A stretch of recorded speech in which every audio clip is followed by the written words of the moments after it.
Hello guys, SoldToGaming here. Today I'm going to be talking about a way to resolve the Nitro Type competitive problem, a way to eliminate botters, a way to remove super addictive 1000+ races a day, unhealthy racing, and a way to maximize on speed and accuracy, but yet still keep in that grinding aspect.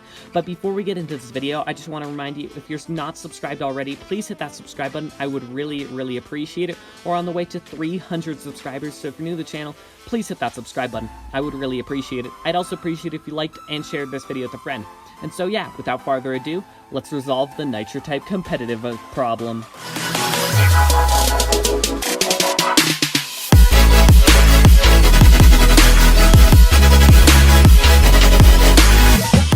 Okay guys, first of all, if you don't know what I mean by the Nitro Type competitive problem, let me explain it to you real quick, but there is quite a few things. One of them is botting. A lot of the people on the leaderboard are actually not real people, and they are bots just repeatedly doing thousands of races a day. And it is bannable. Botting is like a bannable offense. However, it's hard to prove someone is botting without like any evidence at all. So in fact, there's a lot of people on the leaderboard that are using botting techniques, and you just can't prove it at all. Another problem is the amount of racing going on the leaderboards. If you want to be a top 10 on the leaderboard, you have to be doing at least like 1,000 races a day. At least. And that can easily take over 10 hours. Like, it's at least 10 hours of racing a day. And that is super unhealthy, just sitting there for 10 hours doing nothing but typing. I mean, sure, you're probably going to get really good at typing, but then, like, it's going to take at least 10 hours out of your day, and that is absolutely insane. Like, I hear stories of people that do that and say they have something to do in their life, so they just pull an all-nighter doing Nitro Type so they can do what they want during the day and then just stay up all night during Nitro Type. Like, there's just several problems with the situation, and one of the main problems is, for example, like, if I wanted to get on the leaderboard, I'd have to suddenly start doing thousands of races a day, and that's just, like, I don't have time for that, so I literally couldn't get on the leaderboard even if I really wanted to. So it's only the people that have a lot of time or a bot to help them do it, and that is just really frustrating. Another problem, even though this one is more minor, is the fact that the leaderboard isn't really focused on speed or accuracy as much as it used to.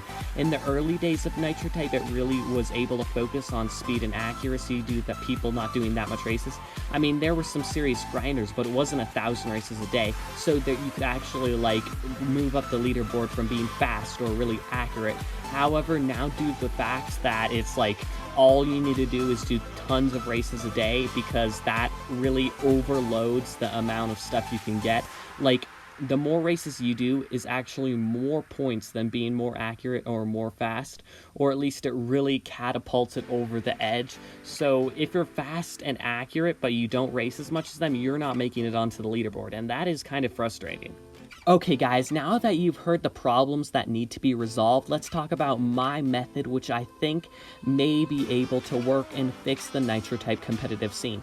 Now, I know other content creators such as Titanium Tendons and Penguin Typer have made videos on their ways to fix the Nitro Type competitive scene.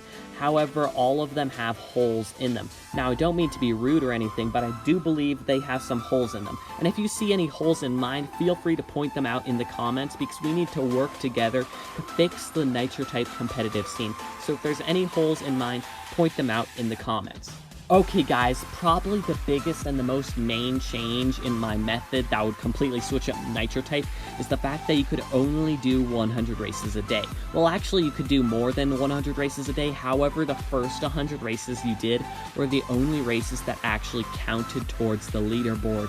And so in these 100 races, that would eliminate all the botters. Botters are only on the leaderboard due to the fact that they're not human and they can do thousands of races a day without being exhausted at all. So if it was only 100 races, suddenly humans could easily compete with botters, and so botters would go out of business because no one would want to use botters if they could do it themselves and probably do it better.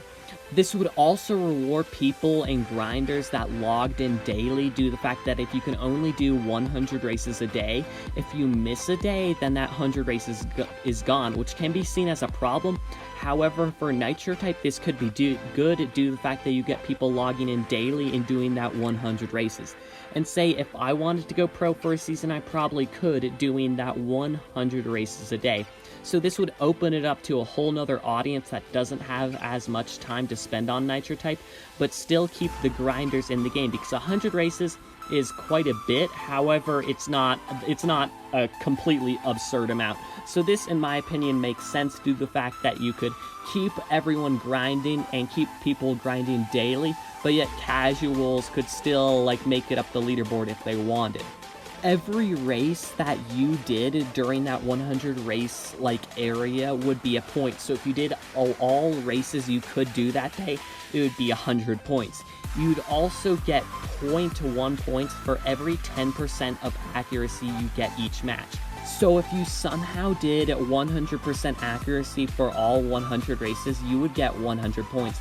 However, that is impossible. So say you'd round to the nearest like 10% on that and give you point whatever for that. Say if you got then rounded to a 90% accuracy, you get 0.9 points. If you rounded to 100% accuracy, you get 1 point.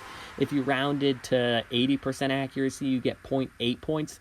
This would reward accuracy quite a bit, giving you quite a bit of points for accuracy. This basically evens out the amount of grinding with your accuracy, with your speed. Honestly, I think this is a great idea, perfectly measuring everything out, perfectly balancing it so only the best typists make it up on the leaderboard, and that is truly what the leaderboard is for, after all.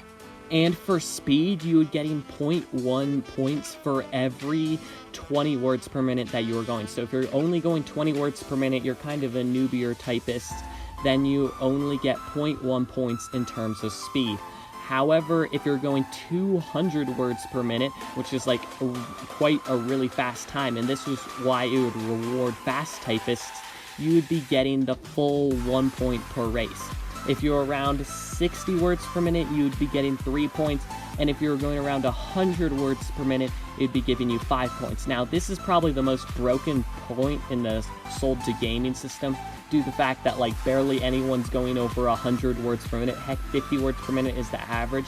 However, this is really the best way, in my opinion, to promote speed in typing. And so I honestly think this is a really great idea.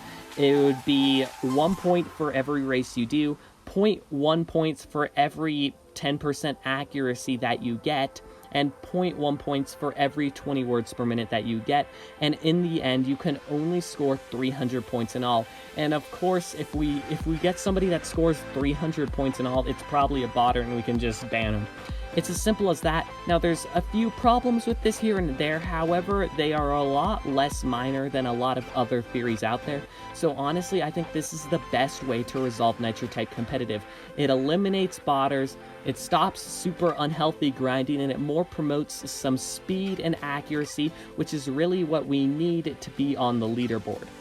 And so yeah, that's pretty much everything. If you enjoyed this video, please consider hitting that subscribe button. I would really appreciate it. We're on the road to 300 subscribers, so if you're new to the channel, please hit that subscribe button.